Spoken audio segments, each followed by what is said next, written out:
ಚಿಕ್ಕಬಳ್ಳಾಪುರ ಜಿಲ್ಲೆಯ ಚಿಂತಾಮಣಿ ತಾಲೂಕಿನ ಕೊಂಗನಹಳ್ಳಿ ಗ್ರಾಮದ ಬಳಿ ನಡೆದ ಘಟನೆ. ಹಾಡುಹಗಲೇ ಮೇಕೆಗಳನ್ನು ಕದ್ದ ಕಿಲಾಡಿ ಲೇಡಿಗಳು. ಚಿಂತಾಮಣಿ ತಾಲೂಕಿನ ಕೊಂಗನಹಳ್ಳಿ ಗ್ರಾಮದಲ್ಲಿ ಘಟನೆ. ಮೇಕೆ ಕದ್ದ ಹೈಜಾಕ್ ಮಾಡಿದ ವಿಡಿಯೋ ಸಿಸಿ ಕ್ಯಾಮೆರಾದಲ್ಲಿ ಸೆರೆ. ಕಿಲಾಡಿ ಕಳ್ಳರನ್ನ ಸಿನಿಮೆಯ ರೀತಿಯಲ್ಲಿ ಹಿಡಿದು ಪೊಲೀಸರಿಗೆ ಒಪ್ಪಿಸಿದ ಮಾಲೀಕರು. ಲಕ್ಷಾಂತರ ರೂಪಾಯಿ ಬೆಲೆ ಬಾಳುವ ಕಾಶ್ಮೀರಿ ಸೀಡ್ ಮೇಕೆ ಮರಿಗಳು. ಫಯಾಜುದ್ದೀನ್, ದಿಲ್ಶಾದ್, ಓರ್ವ ಬಾಲಕ ಹಾಗೂ ಬಾಲಕಿ ಸೇರಿ ಮೇಕೆ ಕದ್ದ ಕದ್ದೀಮರು. ಬೆಂಗಳೂರು ಮೂಲದ ಬನ್ನೇರುಘಟ್ಟ ನಿವಾಸಿಗಳು ಎನ್ನಲಾಗಿದೆ. ಮೇಕೆ ಕದ್ದು ಬೆಂಗಳೂರು ಕಡೆ ಎಸ್ಕೇಪ್ ಆಗ್ತಿದ್ದ ವೇಳೆ ಸಿಕ್ಕಿಬಿದ್ದ ಕಳ್ಳರು.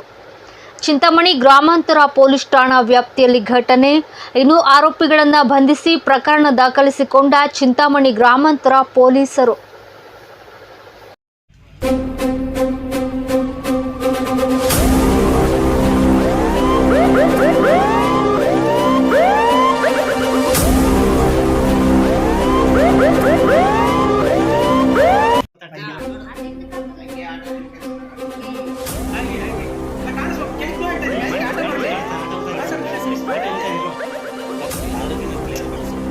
ಮಾತಾಡಕಂದ್ರೆ ಸಮಯ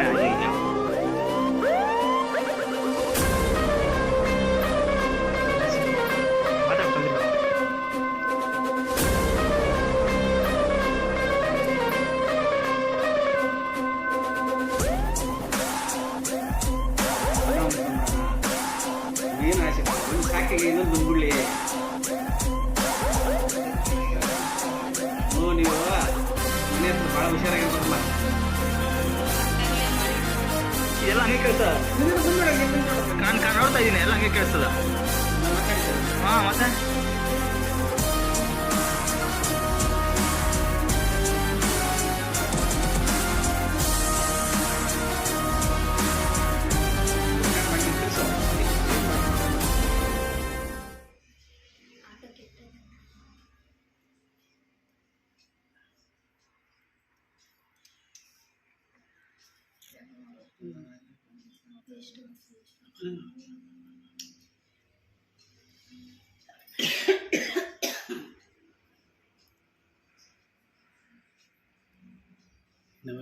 ಇನ್ನವಾಗ್ಲಿ ಆಗ ಅವನು ಕಂಡಿಡ್ತಿದ್ದು